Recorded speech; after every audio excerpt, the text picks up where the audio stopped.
আসসালামু আলাইকুম এভরিওয়ান, সবাই কেমন আছেন? আজকে আবার চলে আসলাম আপুর বাসার ব্লগ নিয়ে। আজকের আবহাওয়াটা মাশাআল্লাহ খুবই সুন্দর। রাতে বৃষ্টি হয়েছিল, সকালের আকাশটাও মেঘলা মেঘলা, চারিদিকে ঠান্ডা বাতাস বইতেছিল, সব মিলিয়ে খুবই ভালো লাগতেছিল।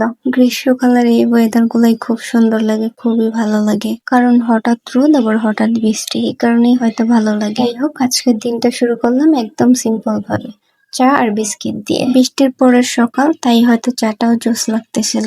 দুপুরে আপুর সাথে রান্নাঘরে চলে গেলাম। এর মধ্যে মিনহাজ আর মিনহাজের মামা আবদার করে বসলো আম মাখা খাবে।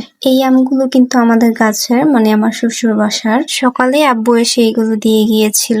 ফ্রেশ আম দেখলে এমনিতেও লোভ লাগে, আর সেটা যদি হয় নিজেদের গাছের, তাই লেগে পড়লাম আম মাখতে। আমগুলো ছিলে ভালোভাবে ধুয়ে নিয়েছিলাম, এরপর ভালোভাবে গ্রেটার দিয়ে গ্রেট করে নিয়েছিলাম। সাথে লেবু পাতা আর কাঁচামরিচ দিয়েছিলাম, কারণ লেবু পাতা দিলে আম মাখাটা খেতেও অনেক মজা লাগে। আপনি চাইলে শুকনো মরিচ দিয়েও করতে পারেন, কিন্তু শুকনো মরিচটা থেকে কাঁচা মরিচটাই আমার কাছে বেশি ভালো মনে হয়, তাই আমি কাঁচা মরিচটা দিয়ে আম মাখা করেছিলাম।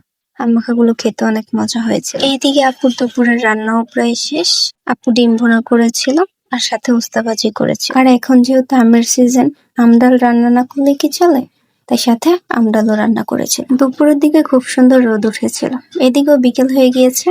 আপু বেলপুরি নিয়ে এসেছিল। টক ঝাল মিষ্টি বেলপুরি কার না ভালো লাগে। আর এদিকেও সন্ধ্যা হয়ে গিয়েছে, আমার তো আবার ক্ষুধা লেগে গিয়েছে, তাই আপু নিচ থেকে মুড়ি এনে দিল।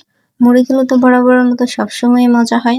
এইগুলো আমার ঈদের মেহেদি ছিল, সাথে করে নিয়ে গিয়েছিল, তাই ভাবলাম আপুকে একটু পরিয়ে দিই। কাবেরি মেহেদি ছাড়া আমি অন্য কোনো মেহেদি পরি না, তাই সবসময় কাবেরি মেহেদিটাই দেওয়ার চেষ্টা করি। আরো 1 বছর আগেও কিন্তু আমি মেহেদি দিতে পারতাম না, কিন্তু আস্তে আস্তে শিখে গিয়েছি।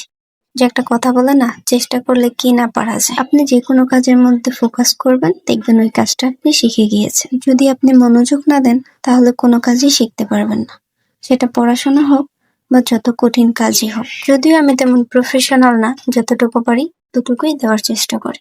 কেমন হয়েছে সবাই কমেন্ট করে জানাবেন। আজকে এই পর্যন্তই। সবাই ভালো থাকবেন, সুস্থ থাকবেন। আল্লাহ হাফেজ।